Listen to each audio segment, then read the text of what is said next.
حویلی کے 2 پورشن تھے. منور صاحب کی فیملی الگ پورشن میں رہا کرتی، لیکن کھانے کے اوقات پر سب لوگ جہانگیر صاحب کے ساتھ اکٹھے ہو جاتے.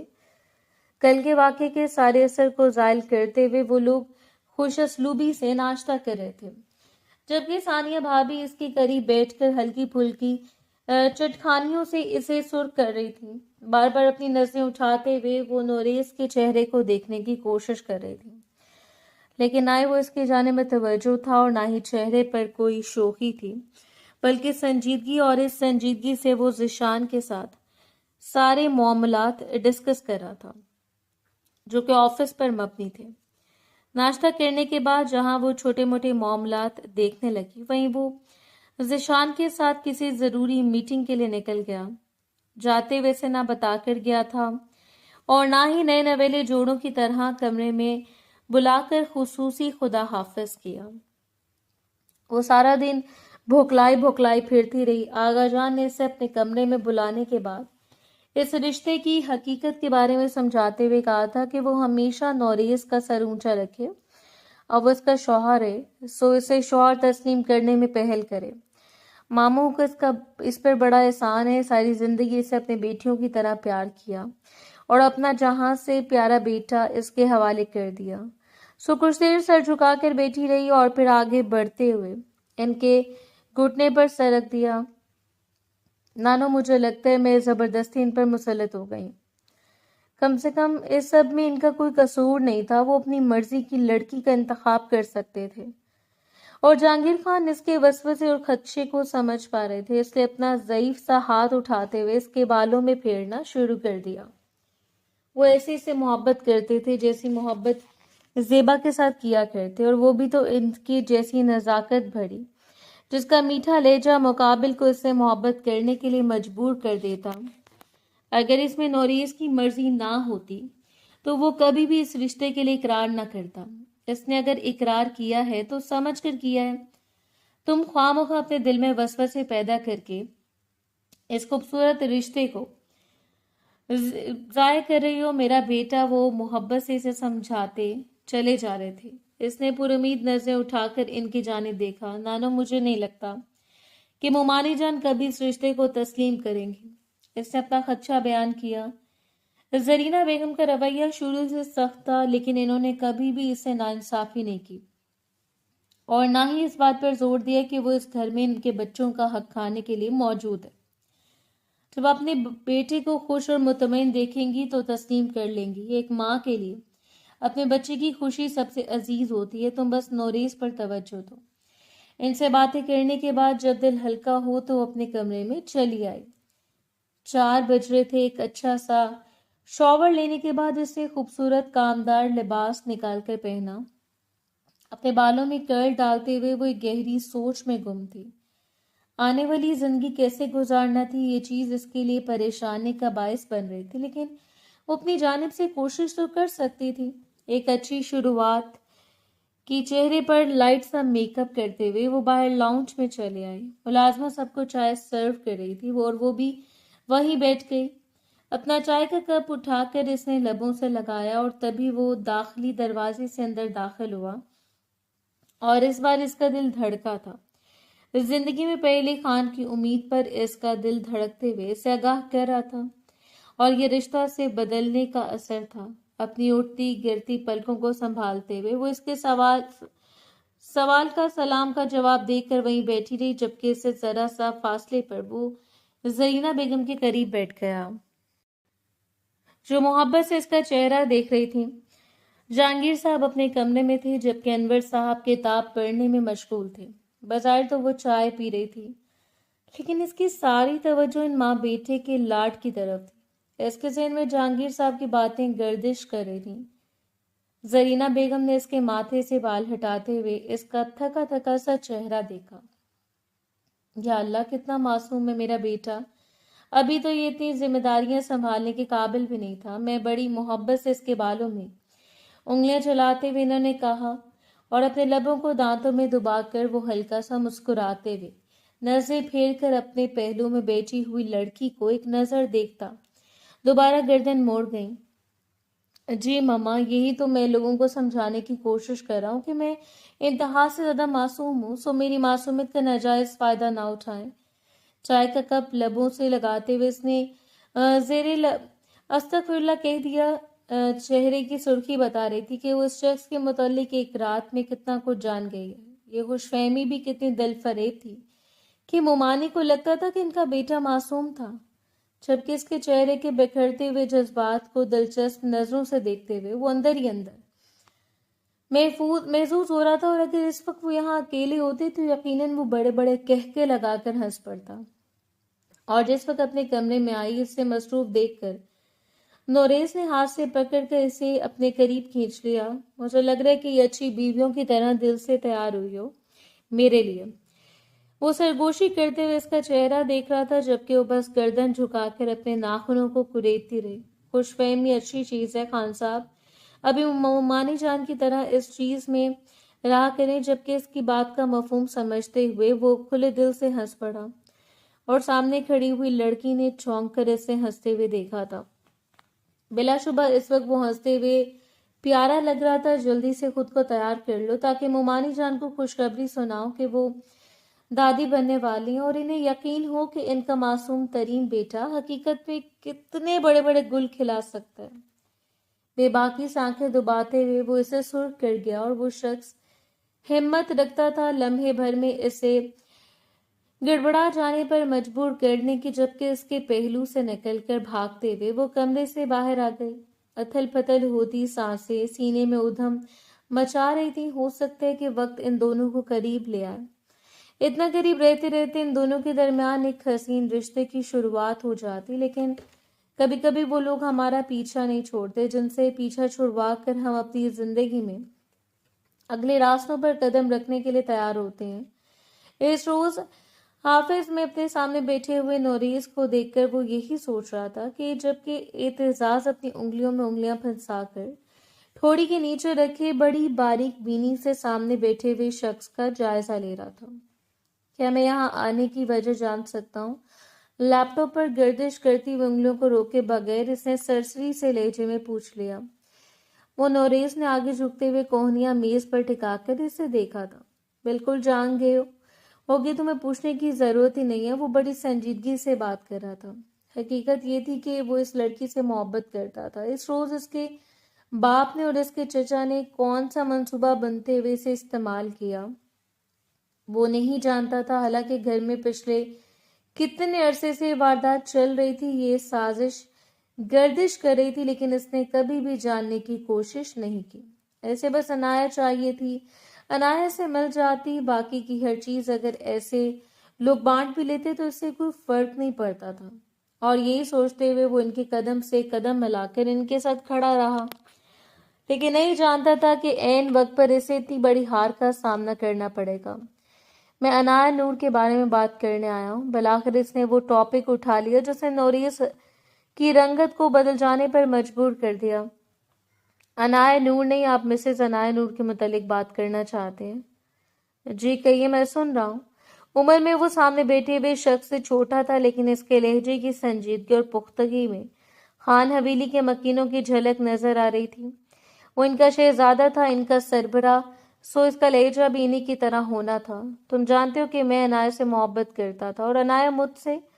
ہم دونوں ایک دوسرے کے ساتھ خوش اور مطمئن تھے۔ بڑوں کے درمیان کیا چل رہا تھا میں اس بارے میں نہیں جانتا۔ اگر عنایہ انکار نہ کرتی تو میں اس شرط کے ختم ہونے پر بھی اسے اپنانے کے لیے تیار تھا۔ اس نے ایک لمبی وضاحت پیش کی، جبکہ مقابل کے تاثرات میں فرق نہیں آیا۔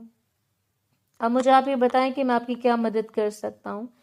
اب تو وہ میری بیوی ہیں، اور اگر آپ میری بیوی سے اظہار محبت کرنے آئے تو میں سننے کے لیے تیار ہوں۔